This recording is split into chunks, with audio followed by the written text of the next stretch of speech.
Hey, Frank, I found some words that have been taken out of the dictionary. So we talked about new words being added to the dictionary. At time to time, they have to retire some of them. So here's some words that are being retired from the Merriam-Webster dictionary. You, sir, are a snollygoster. A shrewd, unprincipled person. I guess it's more a Trump. Maybe we should bring it back in the days of Trump.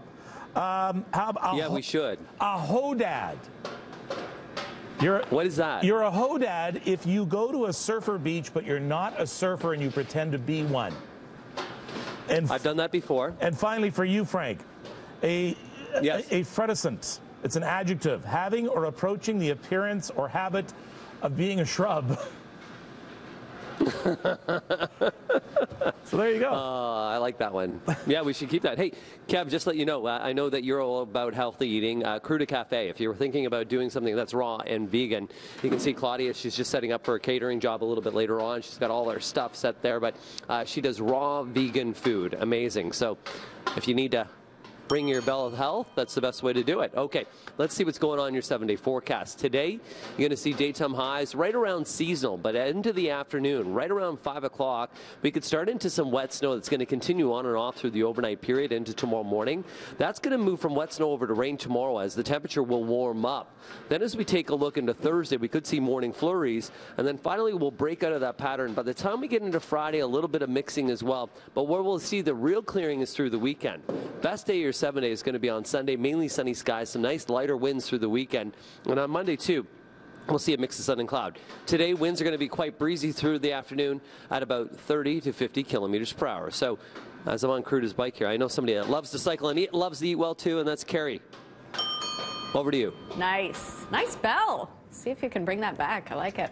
Right now, we are in great shape on the major routes. Starting to see a bit of volume delays, but really nothing too bad. We just have one issue that's in town. TTC reporting some broken water main repairs happening at Queen and Woodbine. So that's affecting the streetcars along Queen Street in between Kingston Road and Neville Loop. They are now shuttle buses, so just keep that in mind. But traffic is pretty light in the area, so we're not spotting any delays.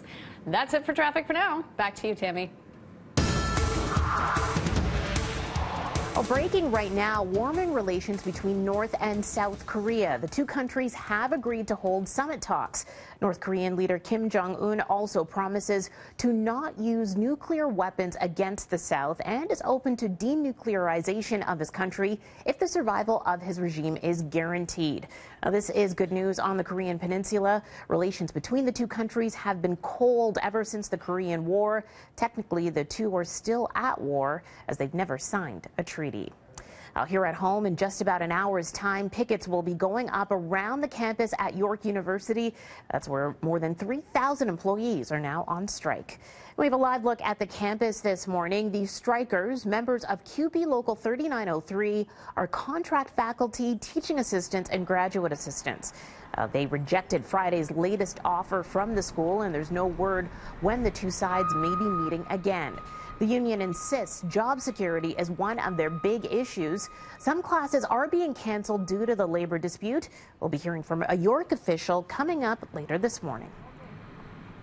A court appearance later today for a man charged with first-degree murder in a fatal shooting in Mississauga.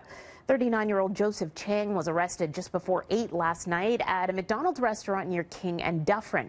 One witness describes the terrifying moments when emergency task force officers rushed into the fast food outlet to grab him. It scared the heck out of everybody. Everybody was laying on the floor. They were told, get down.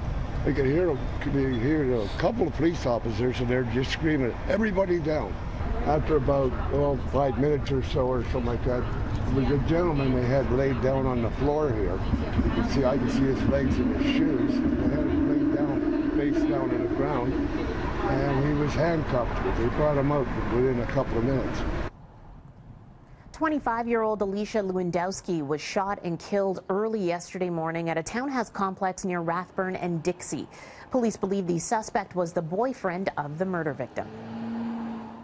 Toronto police have found the remains of a seventh person in Planters taken from a Leaside home linked to alleged serial killer Bruce McArthur.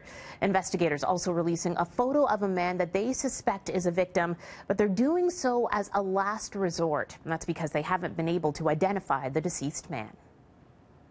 I've never done this, and I do it with great hesitation. We are not showing the picture on breakfast television because of its graphic nature, but it can be seen on our website, that's citynews.ca. Police won't say where they got the photo, but they hope a member of the public can help them identify the victim. If you have any information, you can call the Homicide Squad or Crime Stoppers. So far, no further charges have been laid against 66-year-old Bruce McArthur, who is charged with 6 counts of first-degree murder. Police have only been able to identify 3 of the 7 sets of remains that have been recovered. 4 people are under arrest in what Toronto police allege was a sophisticated $17 million mortgage fraud. The investigation was dubbed Project Bridle Path and dates back to 2013. These suspects are accused of securing mortgages on several high-end properties that they didn't own by forging documents. 3 of the suspects are charged with fraud and 1 suspect charged with forgery in connection to the case.